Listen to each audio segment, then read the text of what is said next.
Assalamu alaikum wa rahmatullahi wa barakatuh, brothers and sisters in Islam.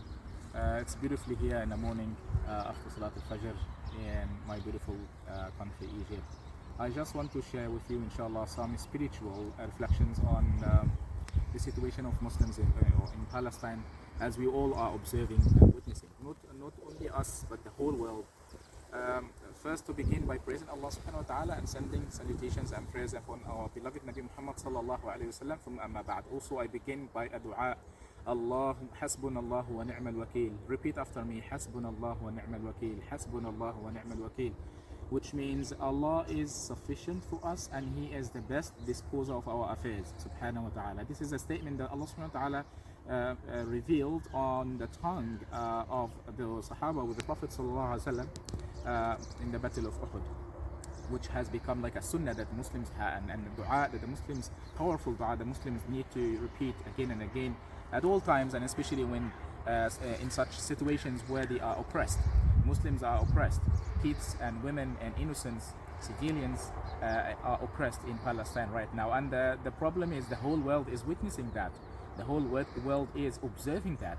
I don't mean to make it long, but I want to focus my message or messages of hope, messages of motivation, messages of strength for the Muslims on some spiritual reflections, inshallah ta'ala, on the situation of Muslims in Gaza, Muslims in Palestine, inshallah. And the whole world as well is being testing to reflect on this issue, this dilemma, this problem, this tragedy. It's important that we strengthen ourselves. There is a very vicious campaign and propaganda, the media is working on to spiritually or to mentally affect Muslims mindset and hearts, and and weaken them. I want to emphasize from the onset of my message and my reminder here is that we have to keep up spiritually. Let's keep up your spirituality and your iman and your yaqeen. Allah subhanahu wa ta'ala is never happy, will never be happy with oppression of people. Allah subhanahu wa ta'ala, as part of his system in this universe, in this cosmos, that He gave the human beings the free will to do wrong or to do right. And it's human beings who can stop oppression, who have to show their humanity and their have to stand up and uphold justice and to defend the weak and to defend the oppressed people. Almighty Allah will definitely make an end. Almighty Allah will definitely make an end to what is happening, and Almighty will bring to account the oppressors sooner and later, in this world and in the world to come, inshallah. To remind you a little bit about something that we all recite in the Holy Quran, in the second chapter in the Quran, Surah Al-Baqarah. Don't forget verse number 30, verse number 33, 0. It's in Surah Al-Baqarah, which is named after the story that with Sayyidina Musa alayhi salam and the people, the slaughter of the cow. In brief, Allah subhanahu wa ta'ala revealed to the angels that He is going to place on earth a human being, or a Khalifa, vicegerent from the humans, a successive authority of humans to be placed on earth. And the angels, out of asking about the wisdom, because they don't protest or they don't resist Allah subhanahu wa ta'ala's qadr, the angels were asking Allah, oh Allah, why are you going to place on earth those who are going to cause corruption and shed blood on the land or on earth?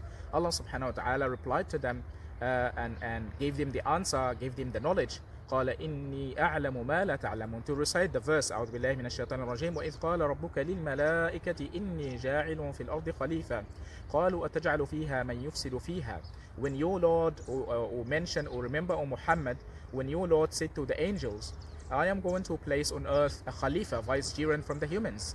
Khalifa في الأرض خليفة. قالوا, they said, أتجعل فيها, are you going to place on earth من يفسد فيها, those who are going, or the one who is going to cause corruption and shed blood on earth. من يفسد فيها ويسفك الدماء. قال إني أعلم ما لا تعلمون. Almighty Allah replied, I know that which you don't know. And the scholars, they give the meaning of that, the tafsir, the commentary on that. They say the meaning of that is that I know that which you don't know. I know that there will be prophets. I know that there will be other human beings who will be good. They will do good.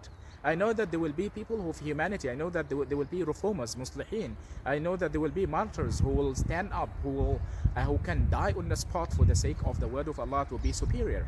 I know that there will be shuhada. I know that there will be ulama. I know that there will be scholars and those who have knowledge about Allah. I know that there will be amilin, those who will work hard for the sake of God.